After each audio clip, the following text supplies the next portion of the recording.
ये बढ़िया सवाल है कि हम बार बार टीनेजर को बताते हैं कि अपनी चीजें सही जगह पे रखो, ऑर्गेनाइज्ड रखो, है ना, है ना, और काफी सालों से बता रहे हैं, फिर भी नहीं हो रहा है, नॉट फॉलोड। हमारे बोलने के बाद वह करते हैं, but not on his own, अपने आप नहीं करते। अब ध्यान से सुनिए दोस्तों, ध्यान से सुनिए, ये जो चीजें है ना, अभी आप कभी 5M क्लब में आके देखिएगा, एक कैमरा में मेरी माता और मेरी पत्नी होती है, दूसरे स्क्रीन पे मेरी दोनों बेटियां होती है, तीसरी स्क्रीन पे मैं होता हूँ, तो हम सब 4:45 से 5M क्लब में होते हैं, भगवत गीता सुनते हैं ब्रह्म मुहूर्त पे, हम सब के सब।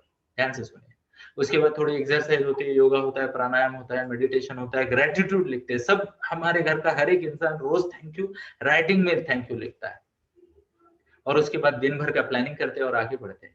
तो ध्यान से सुनिए, ये जो डिसिप्लिन होता है ना, बीइंग ऑर्गेनाइज्ड होता है, अलग अलग क्वालिटीज होती है ना, ये फैमिली का कल्चर बन जाना चाहिए, यह फैमिली का कल्चर बन जाना चाहिए। ओके, हर चीज को, यानी घर का हर एक व्यक्ति जब उसको फॉलो करेगा तो बच्चा धीरे धीरे पीछे आएगा, है ना।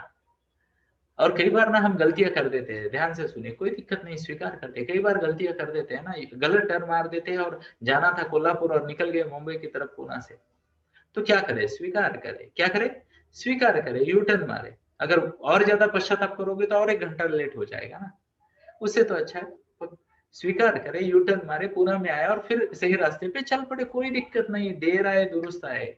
गुरुजी ने मुझे क्या बताया पता है दोस्तों, उन्होंने कहा कि राजेश बोले, बच्चों को ना जीवन में एक ही बार अच्छी आदतें और एक ही बार अच्छा संस्कार लगाने की जरूरत है, जीवन भर चलते हैं।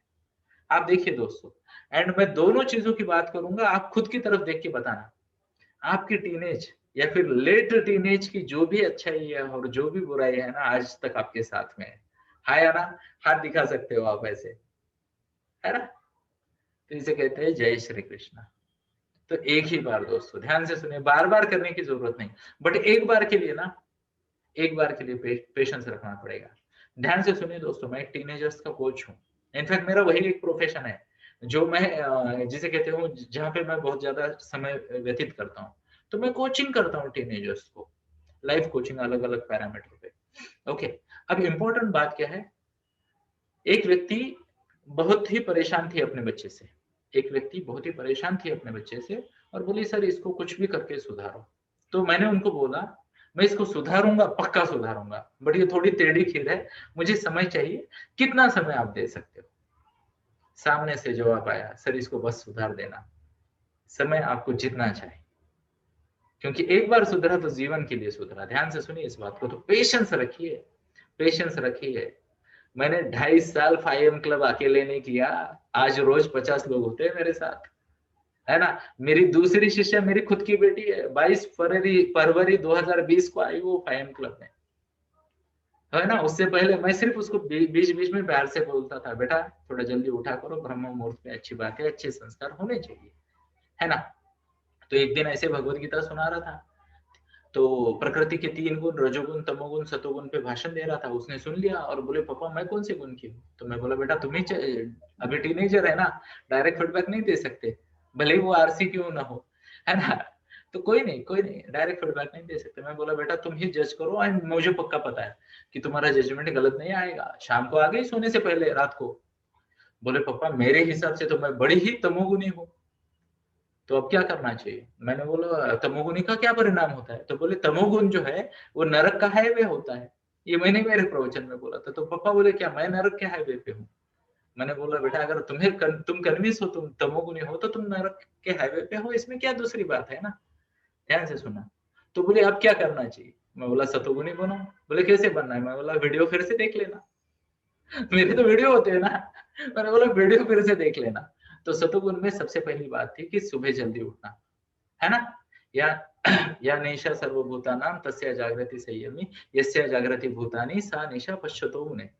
तो उसने बोला पहले तो सुबह उठना जरूरी। अगले दिन सुबह सुबह 4:50 को आई मेरे पास, गले मिली मुझे और बोले पापा मैं आज से रोज उठूंगा। मैं बोला बेटा मदद चाहिए तो बोल देना, कोई दिक्कत नहीं, मुझे आदत है। काम खत्म। उसके बाद हमारे घर का टीवी भी बंद हो गया धीरे धीरे। अब हमारे यहाँ 9 सवा 9 बजे लाइट बंद हो जाती है ना, 9:30 बजे वाईफाई बंद हो जाता है, और ये सब मेरी बेटी खुद करती है। कुछ समझ में आ रहा है। पेशेंस रखे दोस्तों, जितना भी लेट हो जाए, ध्यान से सुनना, एक ही बार अच्छी आदतें, अच्छे संस्कार, एक ही बार, बार बार करने की जरूरत नहीं। और फिर से एक बार मैं पूछता हूँ, डाउट अगर आ रहा है, मन में शंका आ रही है, तो खुद की तरफ देखिए, बचपन की सभी बुराइयां और सभी अच्छाइयां लेके चल रहे हैं हम। इवन कुछ लोगों के मन में शंका के भूत थे कुछ, क्या मैं कर पाऊंगा, जाते नहीं जाते, मुझे ये परफेक्ट करना है, आदत जाते नहीं जाती, मुझे केयरलेसनेस है किसी का, जाते नहीं जाते आदत, दोनों भी अच्छा ही है और बुरा ही है, सब कैरी करते हैं, हाँ या ना। तो ध्यान से सुनिए, पेशेंस रखना बहुत जरूरी है। जय श्री कृष्ण बोलिए और आगे बढ़िए। और ये भी बात है, स्वीकार करना जरूरी है, कृपया इस बात को इग्नोर ना करें कि बच्चा है, देखो बच्चा तो जन्म से ऐसा आया नहीं था हमारे पास, तो कहीं ना कहीं हमारी चूक हो गई बच्चे का इंटेलिजेंस पहचानने में, कहीं ना कहीं हमारी चूक हो गई बच्चे की पर्सनैलिटी पहचानने में। जैसे मैंने बताया, आप सबको अगर चाहिए तो डे 2 के वीडियो में, डे 3 के वीडियो में सब है, अलग अलग पर्सनैलिटी कैसे है, उसके ट्रेड्स कैसे है, उसको पहचानना कैसे, उसकी पेरेंटिंग क्या करनी है, फायदे क्या है, नुकसान क्या है, सब कुछ यूट्यूब पे फ्रीली अवेलेबल है, कृपया वो देखें। पर्सनैलिटी मैचिंग सबसे जरूरी है, सबसे जरूरी है। याद कीजिए, आप देखिए ना आपके आसपास आपके दोस्त कैसे हैं, आपके दोस्त कैसे, आपके खास दोस्त कैसे, किससे बनती है, किससे नहीं बनती है, देखिए ना, है ना। तो ये भी बात होती है, ये सब चीजों का कॉम्बिनेशन देखना है, ये सब चीजों का कॉम्बिनेशन देखना है, उसके बाद ही बच्चा आपको हेल्प करेगा, अदरवाइज तकलीफ होगी, है ना। तो पेशेंस रखे। मैंने कहा पेरेंटिंग के 3 पी होते हैं, डे 1 को मैंने बताया था, क्या थे 3 पी, किसी को याद है तो टाइप करे, चलो टाइप करे। लेट मी सी, कोई शिष्य है क्या हमारा यहाँ? 3 पी बोले थे मैंने, 3 पी। कौन टाइप करता है? लेट मी सी। ओके, लेट मी सी। है कुछ शिष्य है, मुझे पूरा विश्वास है आंसर आ जाएगा। वंडरफुल। विभूति सर ने पेशेंस, प्यार बता दिया, सुप्रिया मैम ने तीनों बता दिए, और शैलेजा मैम ने ये भी बता दिया कि पेशेंस पात्रता और प्यार है, और प्यार के पीछे अनकंडीशनल शब्द लगाना है, हाँ या ना। तो सबसे पहला क्या था, सबका देखिए मेरे पूरे शिष्यों का, सबने पहले क्या लिखा? पेशेंस। पहले पेशेंस, फिर पात्रता, अपनी पात्रता बढ़ानी पड़ेगी। अरे ध्यान से सुनिए, ट्यूशन अगर लगानी है बच्चे को ना, छोटी सी मैथ्स वाली, तो आप बार बार पूछते हो टीचर कौन है, कैसे सिखाती है, क्या क्वालिफिकेशन है, ये है वो है। आप कैसे पेरेंट हो, क्या क्वालिफिकेशन है आपका पेरेंटिंग का? क्षमा करें, ईगो पे ना ले, बट हमें हमारी पात्रता बढ़ानी पड़ेगी, हमारा पेशेंस बढ़ाना पड़ेगा, हमें अनकंडीशनल प्यार देना पड़ेगा, तब जाके मजा आएगा। तो सभी को मनपूर्वक धन्यवाद। Wonderful replies, wonderful replies. आगे बढ़ते हैं, आगे बढ़ते हैं।